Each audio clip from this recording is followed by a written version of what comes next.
הקשר בין ספר דברים ליאשיהו, אנחנו רמזתי על כך. יש המון סיבות והוכחות ללינקג' הזה. אני אראה רק דוגמה אחת קטנה. התזה היא המקובלת היא שלמעשה ספר דברים זה הספר שנכתב על ידי שפן בן עצליהו בן משולם. לא מצאו אותו, כל הסיפור של המציאה שלו הוא סיפור מאוד יפה, אבל ברור שזה נכתב באותה תקופה. לפחות הגרסה הראשונה עד מותו של יאשיהו, מה שנקרא D1 בתיאוריית התעודות. פה ניקח דוגמה בספר מלכים ב' פרק כ"ג, ויעמוד המלך על העמוד, זה שבמה מוגבט, ויכרות את הברית, זו מילה חשובה, ויכרות את הברית לפני יהווה, ללכת אחר יהווה ולשמור מצוותיו ואת עדותיו ואת חוקותיו בכל לב ובכל נפש, להקים את דברי הברית הזאת, כתובים על הספר הזה, ויעמוד כל העם בברית. פסוק כ"ה באותו פרק, וכמוהו לא היה לפניו מלך אשר שב אל יהווה בכל לבבו, בכל נפשו, בכל מאודו. ככל תורת משה ואחריו לא קם כמוהו. בספר דברים פרק ו', ואהבת את יהווה אלוהיך בכל לבבך, בכל נפשך ובכל מאודיך. כתיבה מאוד דומה, אי אפשר לא לראות את זה. דרך אגב, זה מאוד דומה לכתיבה של חוזה הווסלים של הסרחדון, שמתייחס ליורש העצר אשורבניפל, וזה מעשה חוזה ברית בין שולט לנשלט, כנ"ל שולט ונשלט עם ישראל ויהווה, ואם המילה ברית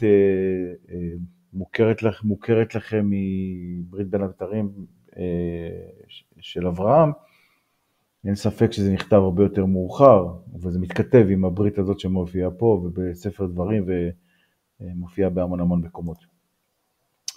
ספר דברים בלעז דתורמיום, תרגמו את המילה משנה תורה ללטינית. זה הספר הראשון שנכתב בחומש. כל החוקרים, אין מחלוקת בעניין הזה. הוא ספר לוויי, הוא נגד כהנים. יש המון הלכות שבספר ויקרא ובספר שמות מותר לכהן, אסור ללוי. בספר דברים מותר ללוי. ואולי אפשר להבין את זה מהסיבה ששפן בן עצליהו בן משולם, שהוא החשוד שכתב את הספר כנראה, או יש גרסה אחרת שזה הסופר של ירמיהו, אבל בכל מקרה מדובר בשילונים. אז המסורת יציאת מצרים, זה יוצאי ממלכת ישראל שעברו משילה לירושלים אחרי 722 לפני הספירה בנפילת ממלכת ישראל. יש פה רפורמת ריכוז פולחן חד משמעית, מדובר פה על פולחן אחד ויחיד של יהווה אחד, לא יהווה שומרון ולא יהווה תימן כמו שמופיע בקונטילת הג'רוד באתר הארכיאולוגי הזה בסיני. ריכוז של פולחן לא בערים שונות אלא אך ורק בירושלים, לא בבית אל, לא בשילה כבר לא קיימת כל כך.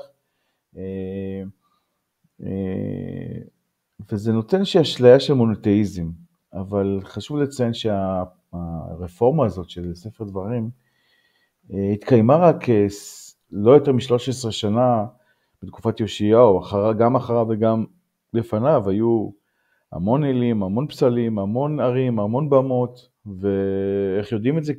כי תמיד מציינים ששורפים את הבמות וסוברים את הפסלים, לכן הרפורמה הזאת לא התקיימה.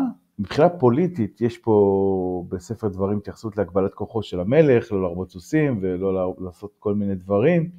אין ספק שזאת כתיבה בתקופה שהמלך יאשיהו היה ילד, שיש מלך דומיננטי וחזק, אתה לא יכול לכתוב דברים כאלה כסופר הממלכתי.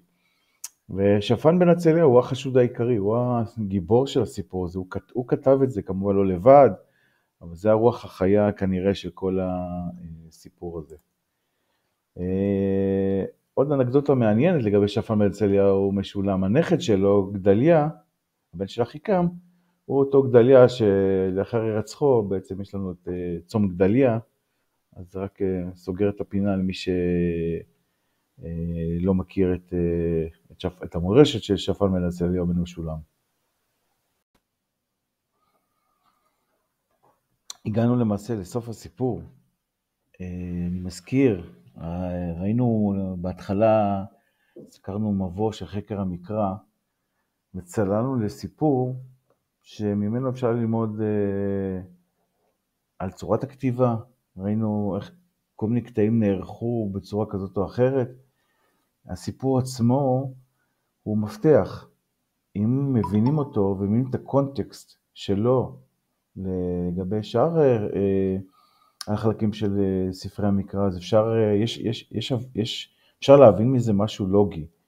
כי אחרת אם אנחנו נקרא בצורה פשטנית את המקרא מקצה לקצה בסדר שסידרו אותו, אז לא נבין יותר מדי.